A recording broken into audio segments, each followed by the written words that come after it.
আমার কিন্তু আমার সবই গেছে, আমি তো সর্বহারা, আমার কইতে গেলে আমার কিছুই নেই, কিন্তু আমার কিন্তু এটা দুঃখ না।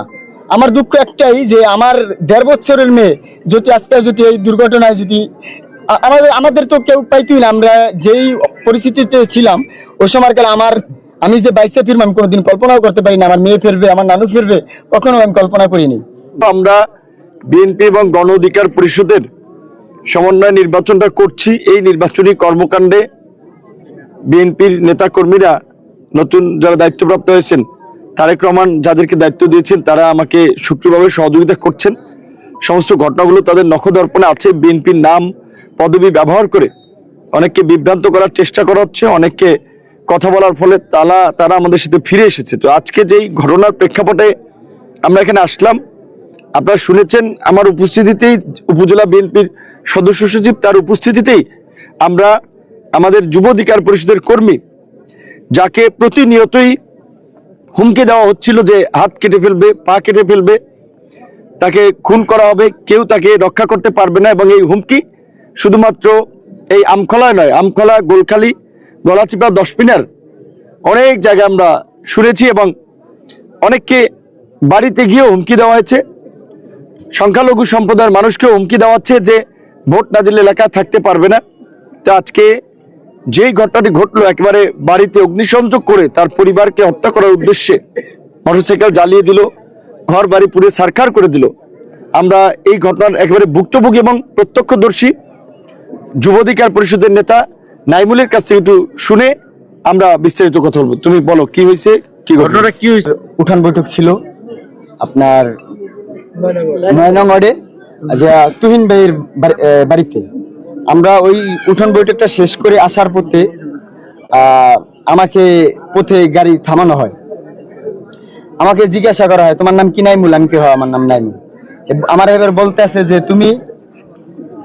তুমি কির জন্য এই ট্যাগ মার্কার দলে যোগ দিচ্ছ? তুমি আমাদের কাছে আসো, আর তোমার যেই লোক আছে তুমি ওটা নিয়ে তুমি আমাদের কাজ করো, তোমার যত খরচপাতি লাগে ওটা আমি দিব। আমি বলছি না, আমি 2 নৌকায় পাওয়া দিতে পারবো না।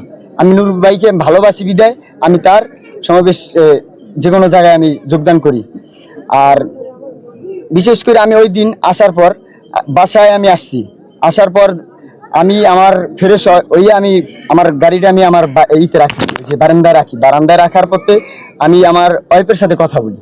আমার ওয়াইফের সাথে কিছুক্ষণ কথা বলি, প্রায় সর্বোচ্চ 1:30 বাজে আমি কথা বলি। তারপর দেখি আমার বাগে কিছু মানুষের আনাগোনা। আমি ওটা মানে কি করি না, আমার মনের ভিতরে আগেই থেকে অনেক ভয় ছিল যে আমাকে আগে হুমকি তুমকি দেওয়া হয়েছে, তোমাকে এই দেশে থাকতে পারবে না, তুমি এই দেশে তুমি করবে না, তোমার চোখ উড়িয়ে দেওয়া হবে, আমার এক ভাগ্নে আছে তারও ওই জায়গায় নিয়ে ক্লাবে নিয়ে এরকম হুমকি তুমকি দিয়েছে। তাই আমরা কি কারা, ওদের নাম টাম? হ্যাঁ, অবশ্যই চিনি।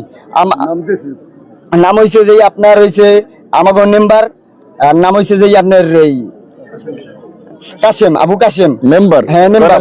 আমাকে হয়েছে যে 1 নং ওয়ার্ডের আবার আমকলাই এই কয় নয় ওয়ার্ডের মেম্বার।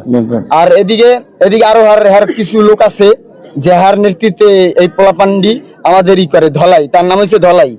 সে বলে যে তো এই আবাসনের যদি একটা মানুষ যদি মরে যায়, এরম একটা মানুষ মরে গেলে আমি তার এরম মামলা চালানোর মতো আমার ক্যাপাসিটি আছে, আমি চালাতে পারবো, আমার এরম আছে, আমি সরকারের মাধ্যমে আমি কেস চালাইছি, এরকমও কিছু বার্তা আমাদের কাছে বলে।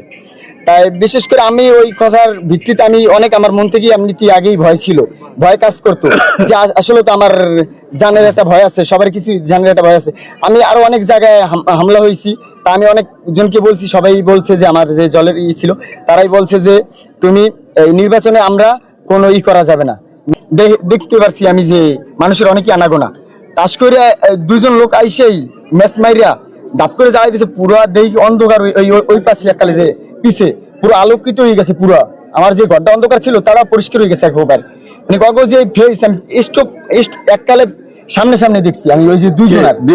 হ্যাঁ জি, আমি 2 জনের। আর নাম হয়েছে যে আপনার এই সাইরুলের পোলা, আর নাম হয়েছে যে আপনার আরিফ। আর যে হয়েছে যে আপনার এই এনে তরমুজ দেয় মিজানুর, আর মিজানুরের ভাইয়ের নাম হয়েছে যে ওই আমানুল। ওরা আমানুর, আরিফ, 3 জন। আমি এই কয়জন চিনি, কিন্তু আরো অনেক লোক ছিল আমার। হ্যাঁ, পেট্রোল মারছিল। 5 মিনিট সময় করে নাই ভাই, 5 মিনিট। আমার একটা মেয়ে 1.5 বছর বয়স, 1.5 বছর বয়সের মেয়েটা আমার কিন্তু আমার সবই গেছে, আমি তো সর্বহারা, আমার কইতে গেলে আমার কিছুই নেই, কিন্তু আমার কিন্তু এটা দুঃখ না। আমার দুঃখ একটাই যে আমার 1.5 বছরের মেয়ে যদি আজকে যদি এই দুর্ঘটনায় যদি আমাদের তো কেউ পাইতই না, আমরা যেই পরিস্থিতিতে ছিলাম ওই সময়কালে আমি যে বাইসে ফিরবো আমি কোনোদিন কল্পনাও করতে পারি না, আমার মেয়ে ফিরবে, আমার নানু ফিরবে, কখনো আমি কল্পনা করিনি।